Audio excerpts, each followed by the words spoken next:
Hello বন্ধুরা, তোমরা সবাই কেমন আছো? আশা করি ভালোই আছো। তো আবার একটি নতুন ভিডিও নিয়ে চলে আসলাম বন্ধুরা। তোমরা দেখতেই পারতেছো যে রাত্রেবেলা ভিডিও করতেছি, সেরকম একটা লাইটের পাওয়ার নাই রান্নাঘরে। তো রান্নাঘরে ভিডিওটা বানাচ্ছি। রাতের খাওয়া দাওয়া মোটামুটি শুরু হয়ে গেছে, তো আমি একটু লেট করে ফেলছি, সবাই বসে পড়ছে আমার আগে। তো আজকে রাত্রে সেরকম রেসিপি নাই বন্ধুরা। তো এই যে বেগুন ভাজা, একটা হালকা ছোট মাছ আর পোলট্রির মাংস। আমরা তো সবাই খাচ্ছিলাম বন্ধুরা, কিন্তু আমার ভাগ্নিটাও খাইতে পারে না কিছুই। তো ও আর কি ভাত খাওয়ার জন্য কান্নাকাটি করতেছিল।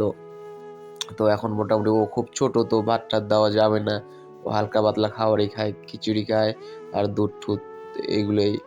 তো এই জন্য কান্নাকাটি করতেছিল। এদিকে সবাই বসে পড়ছে খাওয়ার জন্য, আমিও বসছি। তো ভাবলাম এই সুন্দর মুহূর্তটা একটু তোমাদের সাথেও শেয়ার করি। বাড়িতে দিদি আসছে, জাইম্বু আসছে, সবাই মিলে খাচ্ছি।